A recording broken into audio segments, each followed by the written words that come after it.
Thomas Schlesser est le grand témoin de 64 minutes. Bonsoir, merci d'être avec nous sur TV5 Monde. Vous êtes historien de l'art et vous êtes l'auteur de cet ouvrage magnifique, L'univers sans l'homme. C'est aux éditions Hazan. Peinture, cinéma, jeux vidéo. Dans votre livre, vous retracez sur 2 siècles et demi une histoire de l'art où l'humanité s'est absentée, effacée au fond des œuvres.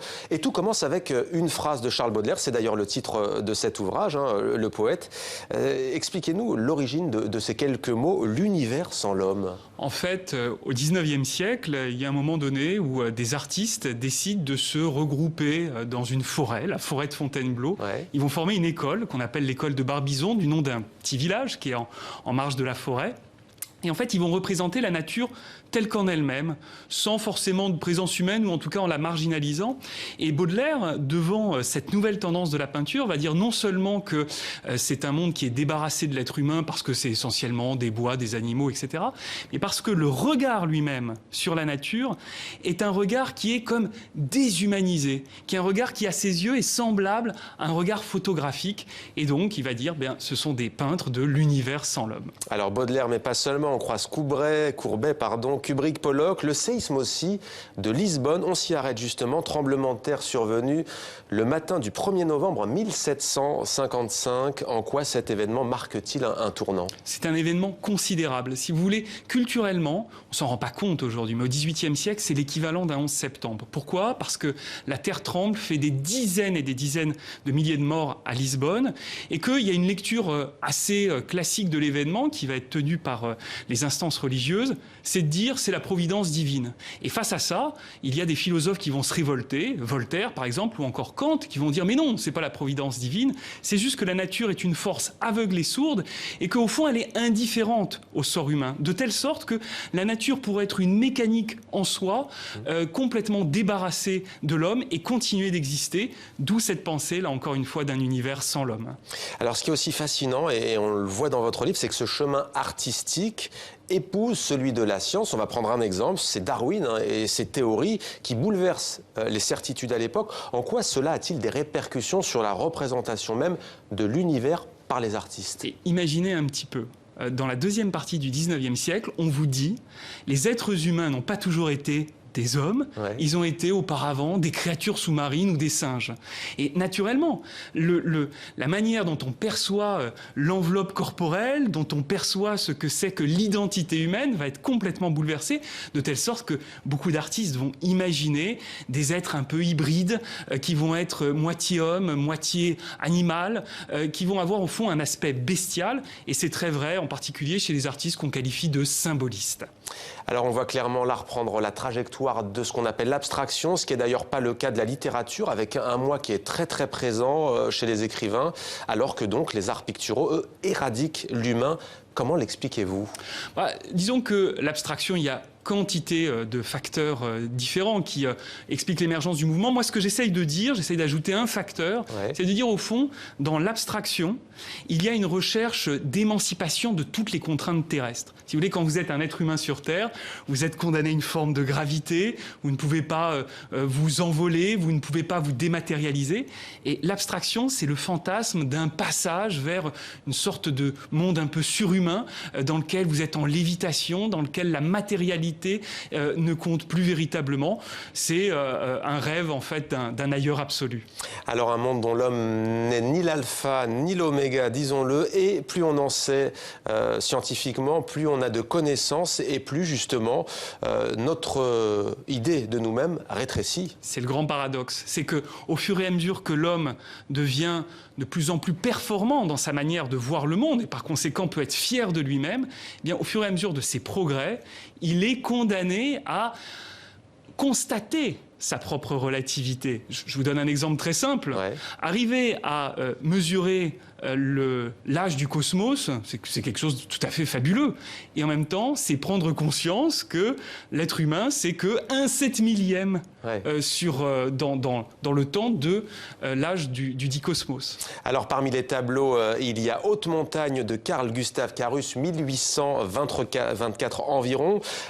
Vous parlez notamment d'ailleurs, juste à côté de ce tableau, d'anthropophuge. J'ai bien dit anthropophuge, pas évident de comprendre pour le commun des mortels. De quoi quoi s'agit-il au juste? Bon alors, écoutez, c'est le seul néologisme que je me sois permis, c'est moi qui ai inventé le terme. Anthropophuge, c'est un adjectif qui consiste à dire qu'en fait, on fuit l'humanité, on va le plus loin possible de l'humanité. Et en effet, dans les peintures alpestres, le fait de représenter des paysages qui sont très difficilement accessibles à l'être humain à l'époque, c'est une quête anthropophuge en ceci qu'elle met la société, elle met la civilisation de côté pour aller vers un espace naturel et dépourvu donc de cette empreinte de la société. Un côté centrifuge.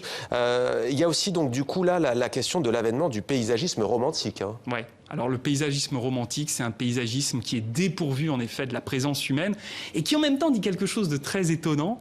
C'est le désir de la part des êtres humains, des artistes, de fusionner avec ce paysage, comme s'ils voulaient se diluer dans la chair du monde, dans la matière naturelle, comme s'ils voulaient s'y intégrer et même s'y désintégrer. Évidemment, c'est un fantasme et tout à fait révélateur de l'esprit du temps. Alors tout cela nous amène à une période beaucoup plus contemporaine dont s'empare le cinéma, la photo, mais aussi les jeux vidéo, la représentation d'un monde au fond post-apocalyptique. Il y a notamment l'écocide. En quoi cela, selon vous, Thomas Schlesser, reflète-t-il la psyché humaine de notre temps? Vous savez, il y a eu un événement dramatique, horrible dans l'histoire de l'humanité, c'est la bombe atomique. C'est-à-dire, c'est cette prise de conscience au fond que les hommes eux-mêmes ont la capacité de s'autodétruire. Il y a un philosophe du nom de Günther Anders qui parle de l'obsolescence de l'homme. Et puis, vous savez, ce philosophe français qui est Michel Serres, qui est toujours parmi nous, et qui parle de l'ère de la thanatocratie, le pouvoir de la mort. Et ça hante les artistes, ça hante les cinéastes, ça hante également l'univers du jeu vidéo, parce qu'on se dit au fond, nous avons un pouvoir de vie et de mort sur l'espèce entière, et que c'est un risque considérable pour notre avenir. Alors, il y a une image que nous aimerions que vous nous commentiez, notamment donc, cette scène célèbre du film La planète des singes. Pourquoi est-ce que vous l'avez choisie? Pourquoi est-ce que vous avez décidé de l'insérer dans votre livre? D'abord parce que c'est une image absolument géniale. La planète des singes n'est sans doute pas un chef-d'œuvre du 7e art, mais cette dernière image, pour quiconque a vu le film, est incroyablement parlante. On voit soudain Charlton Heston qui marche sur la plage et qui aperçoit la Statue de la Liberté, c'est-à-dire le grand monument anthropomorphe de notre modernité, qui est comme échoué sur une plage. Et la petite anecdote, c'est que, en fait, dans le roman originel, celui de Pierre Boulle, la fin n'est pas du tout la même que dans le film. Le film dit, c'est Charlton Heston qui le dit, les fous, ils l'ont fait sauter leur bombe. Autrement dit, c'est une catastrophe atomique qui a causé ce désastre. Et en fait, ça a été une volonté de la part du cinéaste de dénoncer, si vous voulez, les risques inhérents à la guerre froide. Et d'ailleurs, Hollywood, dans un premier temps, voulait censurer cette fin. Alors, on précise, et nos téléspectateurs ont sans doute remarqué que sur les réseaux sociaux fleurissent des photos de lieux abandonnés, de ruines. Il y a une fascination des quartiers déserts. On a beaucoup vu Détroit aux États-Unis avec ses usines mortes reprises par la végétation. D'ailleurs, les anglo-saxons ont trouvé un terme, ils appellent ça le rouille porn, exaltation obscène. Des ruines, du désastre, c'est ça? Oui, exactement. Et donc, en effet, il y a même un tourisme, un dark tourisme qui peut avoir lieu. On se rend, en effet, sur ces lieux qui sont comme abandonnés, qui sont livrés, pardonnez-moi le mot un petit peu savant, à l'entropie, c'est-à-dire à une chaîne de désordre, et où, en effet, on constate assez souvent, ça c'est très intéressant, que la nature reprend très, très vite ses droits. La végétation, mais également les animaux qui recolonisent ces lieux qu'on croyait sous égide de l'être humain. Et comme le souligne Adorno, que vous citez, on vous pose la question, est-ce qu'il n'y a pas au fond un risque d'uniformiser les grandes causes civilisationnelles en faisant justement des images qui seraient propices à la consommation ou en tous les cas dénuées de sens? Alors c'est le grand problème, c'est que chez de nombreux cinéastes ou dans le jeu vidéo, citons par exemple Roland Emmerich, eh bien la thématique du désastre nucléaire, de l'apocalypse, du drame de l'écologie, en fait, ça devient des divertissements dominicaux, ça devient des loisirs, où d'ailleurs ça finit en règle générale plutôt bien, et par conséquent, je pense que ça dénature le sérieux de ces grandes causes. C'est quand même assez fascinant. C'est fascinant, et évidemment, ça nous habite quotidiennement, tout ça. Alors, vous distinguez d'ailleurs vous-même le beau du sublime. Quelle est la différence profonde? Alors ça, c'est une grande question d'esthétique.